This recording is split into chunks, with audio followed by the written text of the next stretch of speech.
Hello everyone, welcome back to Study Point. Today we are going to continue class 10th chapter number 1 real numbers.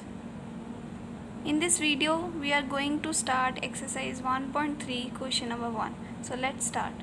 Prove that under root 5 is an irrational number. हमें ये prove करना है कि under root 5 क्या है, irrational number है.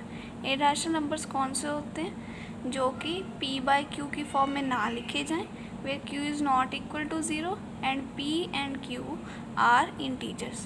ऐसे numbers जो ये तीन कंडीशंस को फॉलो नहीं करते वो नंबर्स होते हैं irrational नंबर्स, और जो से नंबर्स इन कंडीशन को फॉलो करते हैं they are rational numbers.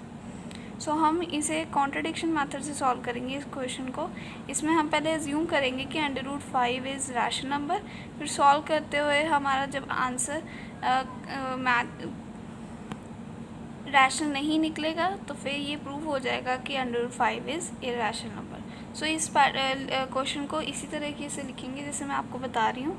Late us assume that under root 5 is rational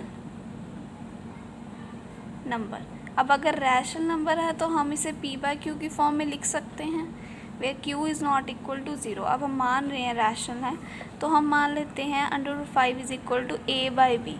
p/q लेने के बजाय हमने दो इंटीजर्स लिए a/b, तो इसका मतलब b is not equal to 0 होगा. And a and b are coprime numbers where b is not equal to 0 आप लिख सकते हैं. अब को-प्राइम नंबर्स कौन से होते हैं? को-प्राइम नंबर्स वो नंबर्स होते हैं जिनमें बस कॉमन फैक्टर 1 होता है. फॉर एग्ज़ाम्पल अगर हम मान लें कि a जो है वो 2 है, b जो है वो 3 है. अब अगर इनकी प्राइम फैक्टराइजेशन करेंगे तो 2 के टेबल पे जाएगा 1 पे, एंड 3 के टेबल पे जाएगा 1 पे. तो अगर हम इनके प्राइम फैक्टर्स लिखेंगे तो 2 के बनेंगे 2 इंटू 1, 3 का बनेगा 3 इंटू 1. तो इन दोनों में कॉमन फैक्टर क्या आएगा? 1. तो ये नंबर क्या होंगे? को प्राइम नंबर. तो इसी तरह के हमने नंबर लिए हैं. Under root 5 is equal to a/b.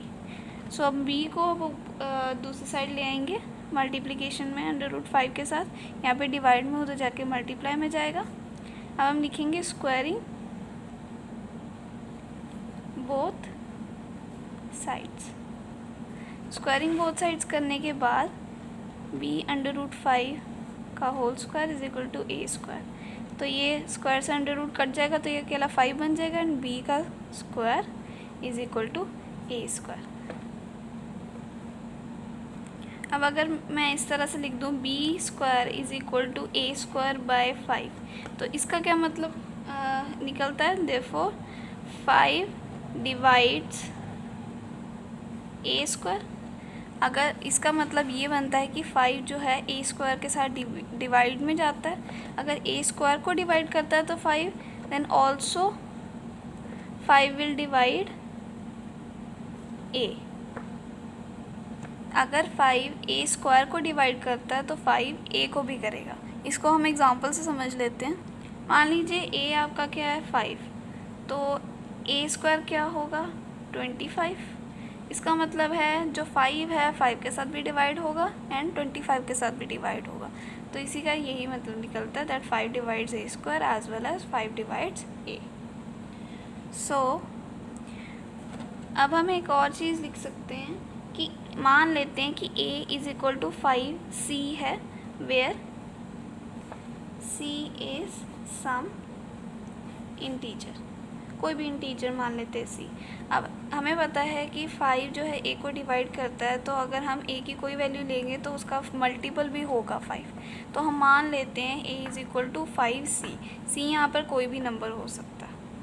तो इसके अकॉर्डिंग अगर हम लिखना चाहें हम इस इक्वेशन में a की वैल्यू पुट कर सकते हैं. इसको हम पहले 1 मान लेते हैं. पुट इसको 2 मान लीजिए. 2 इन 1.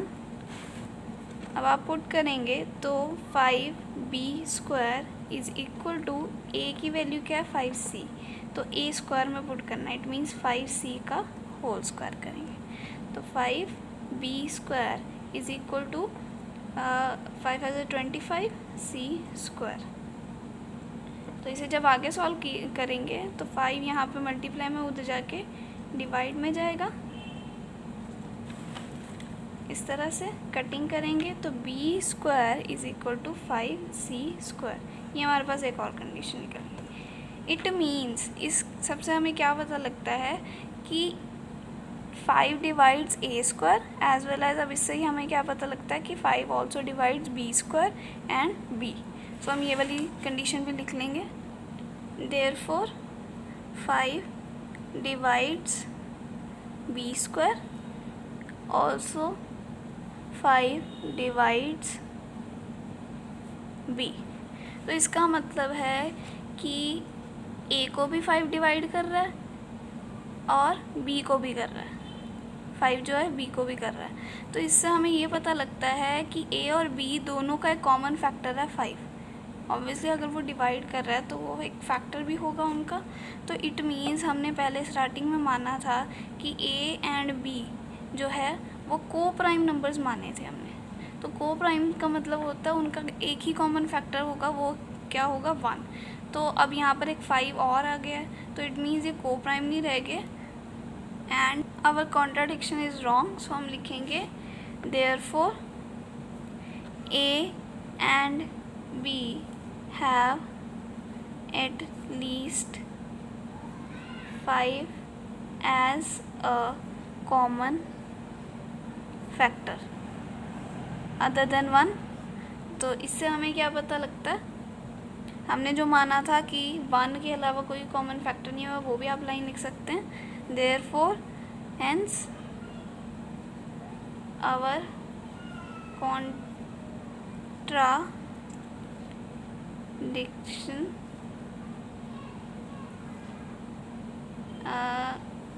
Is wrong.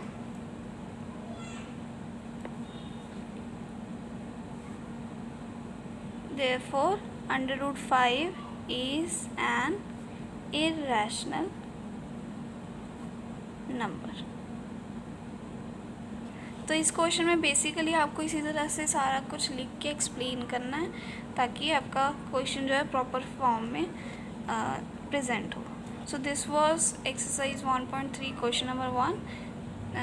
होप आपको ये क्वेश्चन समझ लग गया है and thanks for watching this video.